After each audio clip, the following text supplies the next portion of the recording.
এনসিপির smart move ও বিরাট ঘোষণায় বিএনপিতে তোলপাড়। বিএনপি ভয় পেয়েছে, মুহূর্তেই পিছু হটতে বাধ্য হচ্ছে বিএনপি সরকার। দর্শক, বিএনপি না, শুধু যে কোনো সরকার তরুণ প্রজন্মকে ভয় পায়, জেনজিকে ভয় পায়। আর এনসিপির প্রতি জেনজির যে আকর্ষণ, এটা সত্যি অসাধারণ। বিএনপি ক্ষমতায়, তো সেখানে ক্ষমতাসীন দলের প্রতি একটু ভয় থাকে। এটা গত 15 বছর একটা পারসেপশন তৈরি হয়েছে। তরুণ প্রজন্ম যারা বিরোধী দলের সাথে বা সরকার বিরোধী, তারা কিছুদিন হলো চুপচাপ থাকে, কিন্তু না, এদেশের জেনজিরা অকুত ভয়। তারা নাসিরউদ্দিন পাটোয়ারি, নাহিদ ইসলামরা যেখানে যাচ্ছে, পঙ্গপালের মতো সেখানে ছুটে যাচ্ছে। মসজিদ থেকে বের হলে হাজার হাজার তরুণরা সেলফি তোলার জন্য দাঁড়িয়ে থাকে নাসিরউদ্দিন পাটোয়ারির সাথে, যেখানেই যান না কেন, হোক সেটা বরিশাল কিংবা সিলেট, প্রত্যেক শহরে, কুমিল্লায়। এটা অসাধারণ। তো এই জেনজিকে বিএনপি ভয় পাবে, এটা স্বাভাবিক, কারণ এই জেনজির ঘাটতারামির কারণে হাসিনা পতন হয়েছে। এই জেনজি নেপালের সরকার পতন ঘটিয়ে এখন তারা সরকার গঠন করছে। এই জেনজি পৃথিবীর অনেক হিসাব নিকাশ পাল্টে দিচ্ছে, অতএব তাদেরকে তো ভয় পাবেই।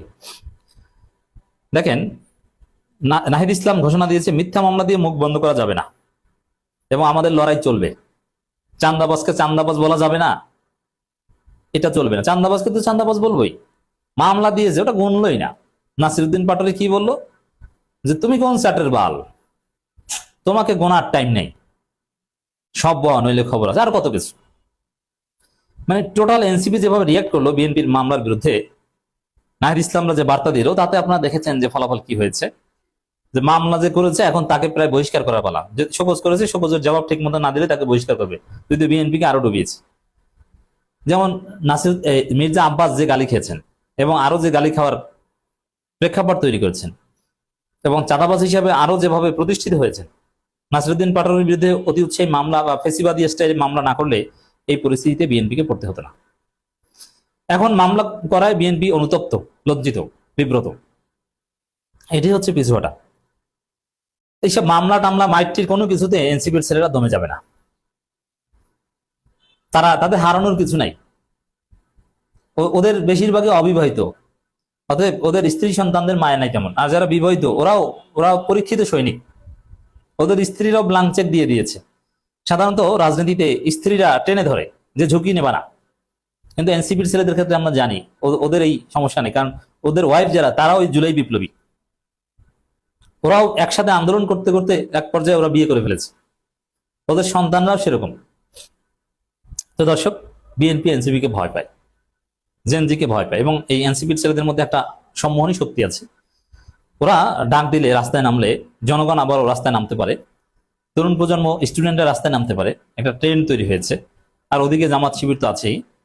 ওভারঅল বিএনপি একটু উল্টোপাল্টা করলে চরম বেকায়দায় পড়বে। ধোলাই দিয়ে বিএনপি সরকারকে জয় বাংলা করে দেওয়া সম্ভব হবে, এই ভয় বিএনপি পায়। এর ফলেই এইসব মামলা টামলা এখন মামলা থেকে পিছু হটার চেষ্টা করছে। মিথ্যা মামলা দিয়ে জাতীয় নাগরিক পার্টি এনসিপির মুখ্য সমন্বয়ক নাসিরউদ্দিন পাটোয়ারির মুখ বন্ধ করা যাবে না বলে মন্তব্য করেছেন দলটির আহ্বায়ক ও বিরোধী দলের চিফ হুইপ মোহাম্মদ নাহিদ ইসলাম। দেখেছেন, এর মানে এই যে মির্জা আব্বাসকে যে গালাগালি করা বা চান্দাবাজ বলা, এগুলো এনসিপি পুরোপুরি নাসিরউদ্দিন পাটোয়ারিকে সমর্থন করে। এমন না যে নাসিরউদ্দিন পাটোয়ারি ব্যক্তিগতভাবে বলেন, এনসিপির আহ্বায়ক নিজে নাসিরউদ্দিন পাটোয়ারিকে এই বিষয়ে ডিফেন্ড করছেন। তাহলে এখন যেটা দাঁড়ালো, যে যেহেতু পাটোয়ারির বিরুদ্ধে মামলা করে বেকায়দায় পড়েছে বিএনপি এবং তারা পিছু হচ্ছে, এখন তরুণ প্রজন্ম তারেক রহমানের বিরুদ্ধে সমালোচনা করতে দ্বিধাবোধ করবে না, এবং এটা থাকা উচিত। এটাই গণতন্ত্র। ডোনাল্ড ট্রাম্পে যা ইচ্ছা তা বলা যায়। ডোনাল্ড ট্রাম্পের বাসার সামনে, হোয়াইট হাউসে, ডোনাল্ড ট্রাম্প সারাদিন গালাগালি করে। আপনি যদি ওখানে যান, দেখবেন কিছু লোক রাস্তায় ঘুমায় এবং গালাগালি করে। Freedom of speech. তো সেখানে তারেক রহমানকে কেন গালাগালি কিংবা সমালোচনা করা যাবে না? এটা অধিকার, এটা প্রতিষ্ঠিত হবে। এবং নাসিরউদ্দিন পাটোয়ারির যে আর্ট, সমালোচনার যে আর্ট, আপনি যদি গালিও বলেন, গালি দেওয়ার যে আর্ট, এই আর্ট বাংলাদেশে মত প্রকাশের স্বাধীনতা ইউরোপ আমেরিকার পর্যায়ে নিয়ে যাবে। যে মানুষ প্রাণ খুলে মত প্রকাশ করতে সাহস পাবে নাসিরউদ্দিন পাটোয়ারি দিয়ে দেখে, এবং বাংলাদেশে গণতন্ত্র শক্তিশালী হবে।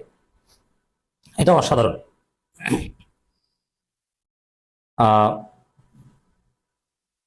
নাহিদ ইসলাম বলেন, আবারও আওয়ামী লীগের মতো হয়রানিমূলক মামলা দেওয়ার সংস্কৃতি চালু হয়েছে।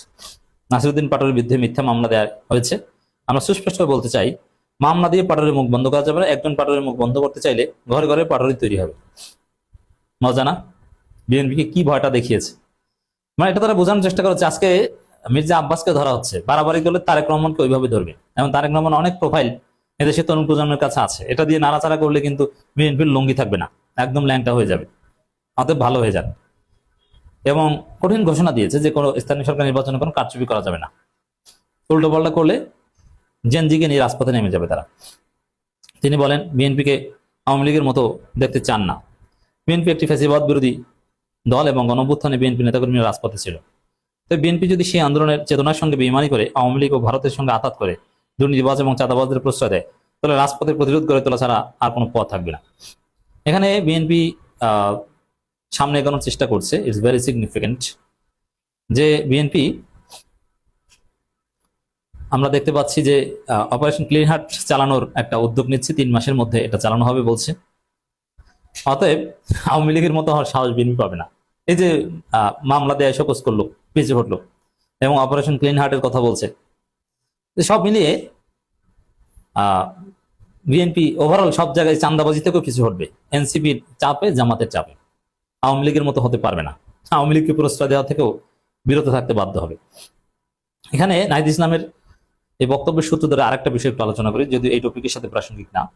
অনেকেই প্রশ্ন করেন যে নেপালে অভ্যুত্থানের পক্ষের শক্তি জেনজিদের দল, তারা সরকার গঠন করেছে, জিতেছে, আর বাংলাদেশে এই অভ্যুত্থানের ফলে গড়ে ওঠা দল এরা মাত্র 6টা সিট পেয়েছে, অমুক তো এই কারণে ব্যর্থ হয়েছে, জামাতের সাথে জোট করেছে, নানান কথাবার্তা বলা হচ্ছে।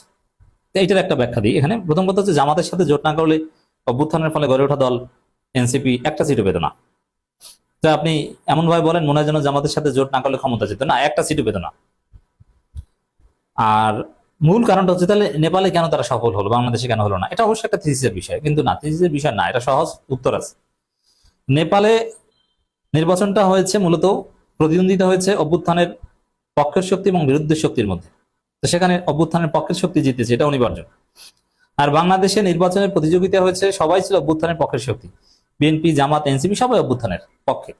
আর অভ্যুত্থানের বিরুদ্ধে শক্তি তাদের তো জামানত বাজেয়াপ্ত হয়েছে, যেমন সিপিবি কিংবা জাতীয় পার্টি বা আরো এই টাইপের আওয়ামী মার্কা যেসব দল, এই সুন্নি ফ্রন্ট বা যেগুলো ছিল, তারা তো কোথাও জামানত রক্ষা করতে পারেনি। অতএব বাংলাদেশে তো অভ্যুত্থানের পক্ষের শক্তি বিএনপি জিতেছে। আপনারা কি বলছেন এগুলো তাহলে? তো দর্শক, স্থানীয় সরকার নির্বাচনে কারচুপি করতে দিবে না, এনসিপি রেডি, রাজপথে নামার জন্য প্রস্তুত, এই যে ঘোষণা, রেডি থাকতে বলেছে যে এই 13 তারিখের পরেই হয়তো বা রাজপথে নামা লাগতে পারে। বিএনপি এতে ভয় পাচ্ছে।